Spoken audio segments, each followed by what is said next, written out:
This day, when a searing tragedy struck in a place parents felt their children were safe. The worst grade school shooting in U.S. history, at least 27 dead, 20 children, 7 adults, including the principal. And the gunman killed himself. And all over this town, in churches like the United Methodist Church behind us, well, the lights are on and they are still open for prayer tonight. And they will be all night. People have been gathering here for prayer, to lean on each other and lean on a belief in something bigger than themselves, to help get through what is just impossible to believe here or anywhere else. The sentiment here echoed in what you're seeing now down by the Washington Monument in D.C. Many members of the Connecticut delegation was there, but this story is really about their home here, Newtown, Connecticut, just 27,000 people. This is a place where people know each other, families know each other. And what happened today is known by all. And it's not just about how many were lost, it's about the age. What is hitting everyone so hard is the reality of these being children that were targeted by a madman. We now know his name. We know he's 20 years old, Adam Lanza. We know that before he came to this school, he shot his own mother, Nancy, in the face, killing her at her home. The looming question is why this man then decided to come to this school. He shows up at a place where they're making gingerbread houses in preparation for the holidays and Christmas presents. Just kids. A man in black enters with a vest and multiple weapons and begins a massacre. It was a clear, crisp, and trouble-free start to the morning at Sandy Hook Elementary School. Kids like Ella Sievers and her mother Amy, just do the elf dance, but you don't... eager for the weekend and the holidays to arrive. It's Christmas time, right? Where are we, Mom, in terms of Christmas planning? Some shopping, cookie making. We decorated our Christmas tree. Ella, Christmas list made? Mm-hmm. Sent to Santa? Yes. Ella's class was preparing to make gingerbread houses. When you first got there? When I first got there, it was like a regular day.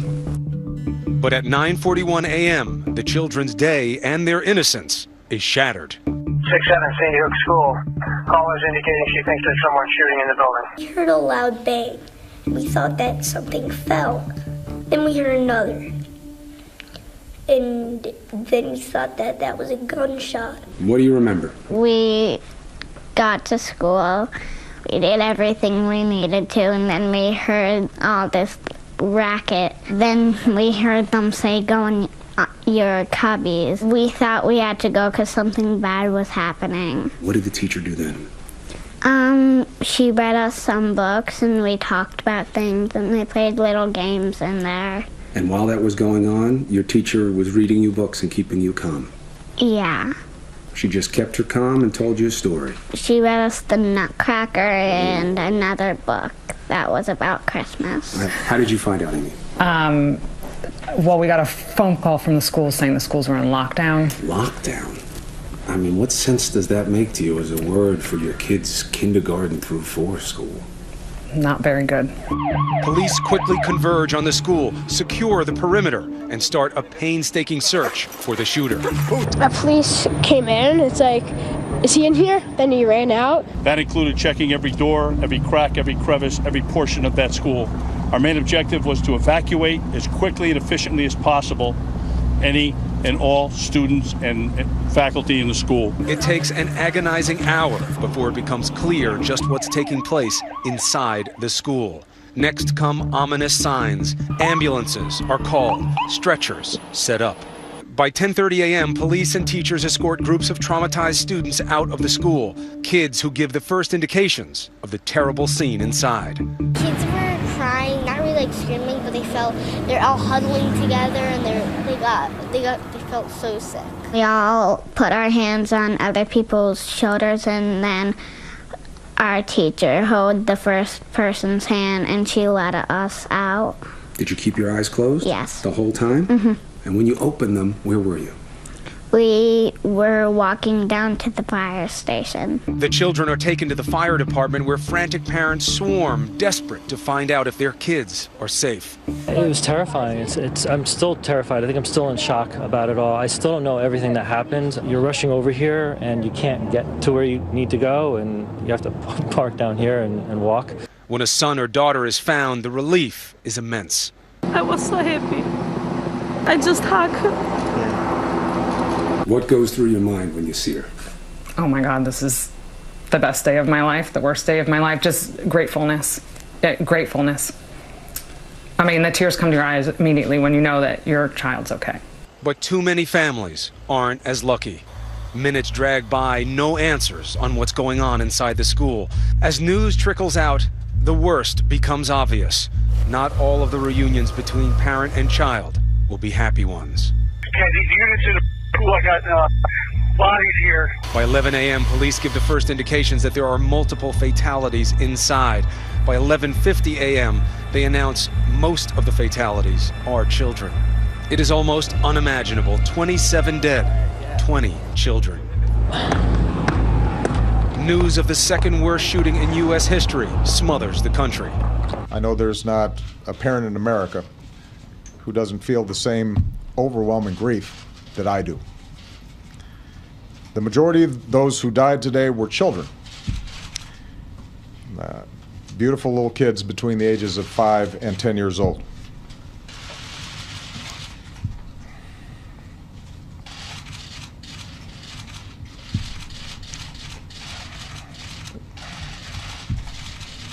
They had their entire lives ahead of them.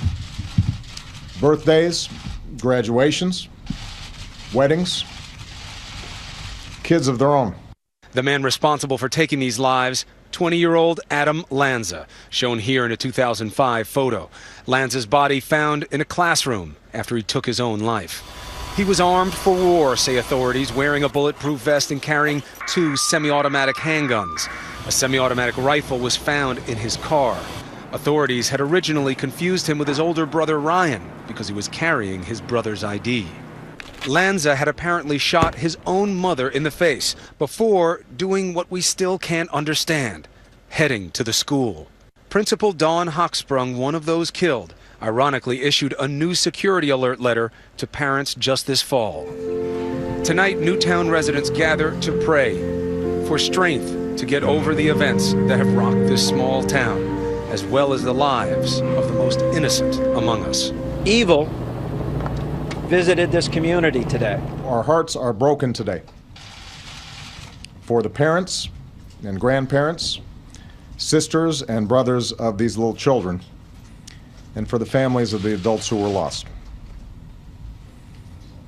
Our hearts are broken for the parents of the survivors as well.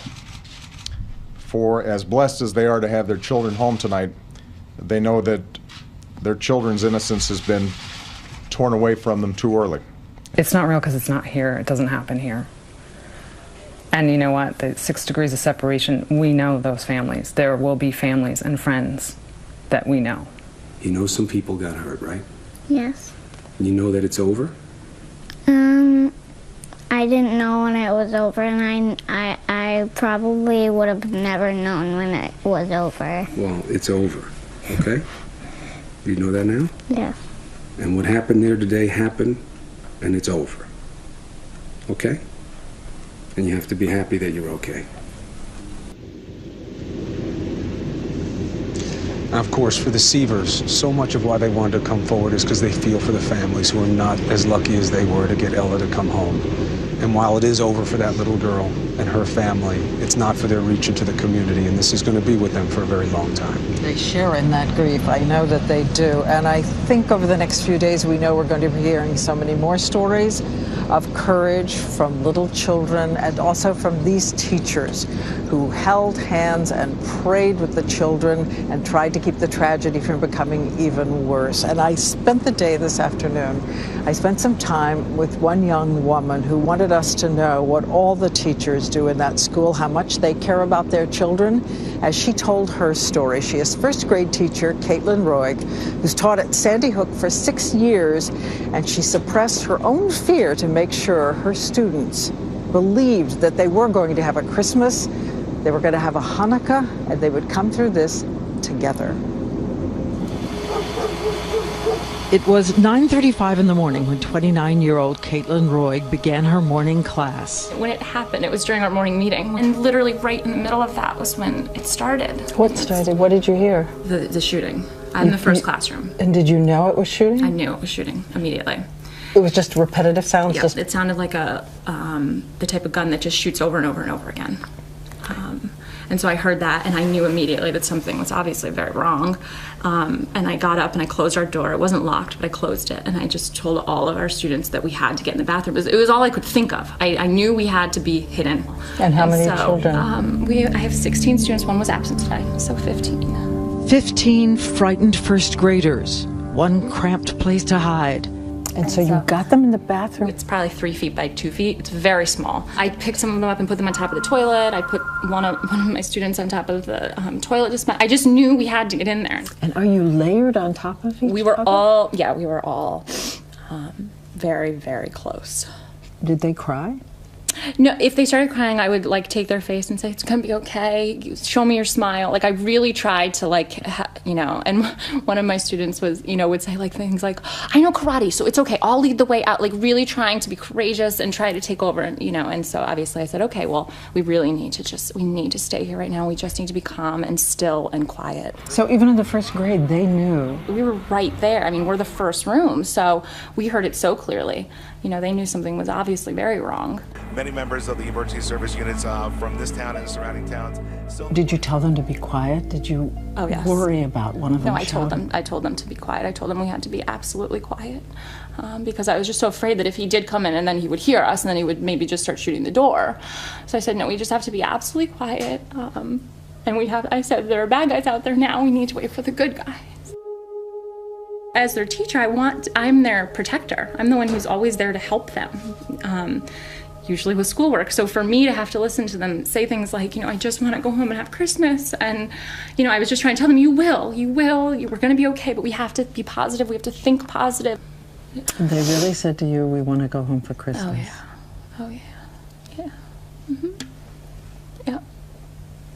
Or I just want to hug my mom, or just, things like that were just heartbreaking, and like in my mind, because you're hearing, I've never been a part of something obviously anywhere near this traumatic, and so I'm hearing the gunfire in the hallway, and I'm thinking in my mind, I'm the first classroom. Why isn't he coming? I'm thinking we're next, and and in my mind I'm thinking, as a 6-year-old, 7-year-old, what are your thoughts? What are your, and I'm thinking that I have to almost be their parent. Like I have to tell them, so I said to them, I need you to know that I love you all very much and that it's going to be okay, because I thought that was the last thing they were ever going to hear. I thought we were all going to die. And I don't know if that's okay, teachers and, but I wanted them to know someone loved them, and I wanted that to be one of the last things they heard. Not the gunfire in the hallway. It's just so horrible. Horrible. I just wanted my kids and me to live. Like, that's all. I'm not a hero. Like, I was just thinking, where can we go? And it happened to be the bathroom, I wanted us to be okay. And I'm so saddened that there are people who in this situation are not okay. And my heart goes out to anyone who knew them and was a part of their lives. I just can't imagine. How did you know you were going to be okay? What finally happened was the gunfire stopped. The police came and started knocking, and obviously, I was completely beside myself. And I said, I don't believe you. You need to put your badges under the door. So they put their badges under the door. And in my mind, I'm like, this doesn't really look like a real badge. You didn't believe the badges, right. So I said, if you're really a police officer, then you would have a way to get in here. You would have a key, or you would have gotten it from the janitor. If everything's okay now, you would have found the keys. So he had the keys, and he found the right one, and he unlocked the door. Down the hill from the school, dozens of parents gathered at the firehouse, waiting to find out if their children had survived. What did you say to your children as you're walking to that firehouse? We're okay. We're okay. It's gonna be okay. Do you wonder who did this? Absolutely. And why? why? You know? They're innocent children.